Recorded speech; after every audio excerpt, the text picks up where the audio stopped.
listening to the Christian Post Daily Podcast. Today is Thursday, July 16th. Arkansas Governor Sarah Huckabee Sanders says a growing lack of community and rising isolation are threatening religious liberty in America, even as her state ranks number 1 in the nation on First Liberty Institute's Religious Liberty in the States Index. Arkansas scored 89.2%, joining Tennessee as the only states rated excellent. Sanders pointed to measures including Act 677 and the Conscience Protection Act, saying religious freedom is very foundational to our country. She added, quote, "What makes America so special and unique is that we are the greatest country because we're the freest country," calling religious liberty the nation's first and most fundamental right. Sanders warned that social media can intensify anti-Christian hostility, saying people are becoming further and further isolated, while also criticizing what she called the false promises of free communist-style policies. Life Church Pastor Nathan Peternel has returned to public ministry at the church's Fishers, Indiana campus after 4 months of restoration, following a scandal involving leaked intimate photos and videos of him and his wife, Christina. Peternel told congregants, "It is a joy to be with you this morning," adding, quote, "Our family has experienced really the hardest season we've ever gone through." Church leaders said the couple was coming back after a season of rest and renewal, urging members to offer love and encouragement.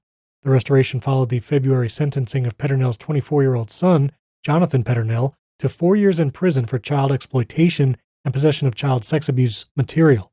Nathan Peternel, who co-hosts a podcast with Indiana Lieutenant Governor Micah Beckwith, said prayer, counseling, and dependence on God had sustained his family.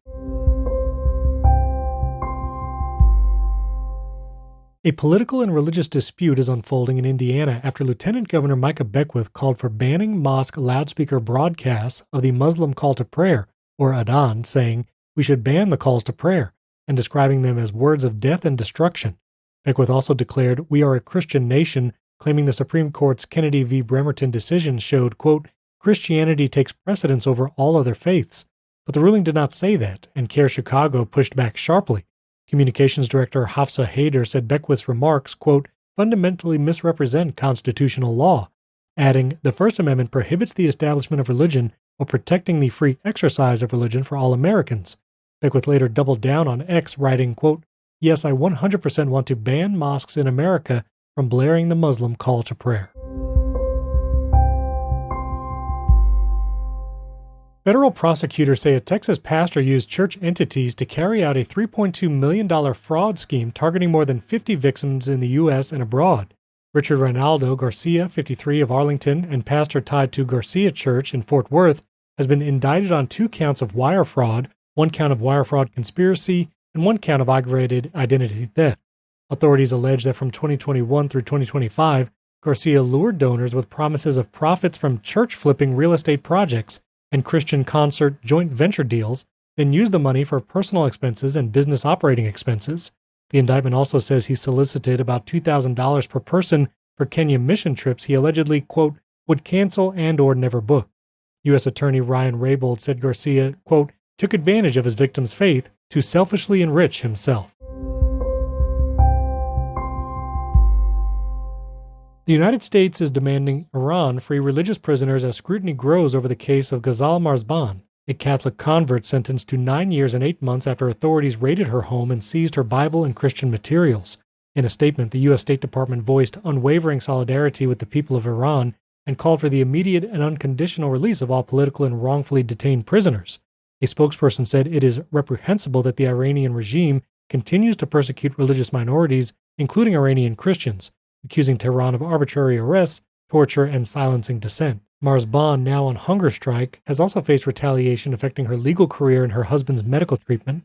The pressure comes amid wider unrest and escalating rhetoric from President Donald Trump, who declared the ceasefire is over. A religious liberty battle is brewing in Connecticut, where First Liberty Institute and law firm Jones Day are threatening legal action against the Family Institute of Connecticut, was barred from placing a nativity scene inside the state capitol. The group says the policy amounts to unconstitutional viewpoint discrimination.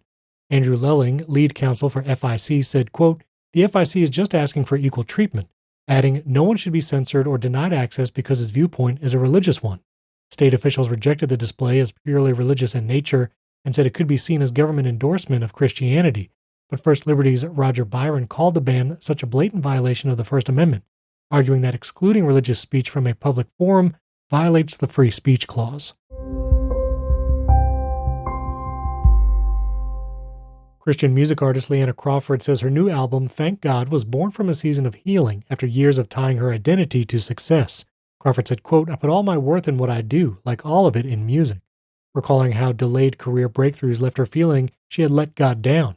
Now 31, the Stanwood, Washington native is preparing to release the album July 24, the same day she makes her Grand Ole Opry debut, following honors including 2025 GMA Dove Awards New Artist of the Year and a gold-certified #1 hit with Stillwater's Psalm 23.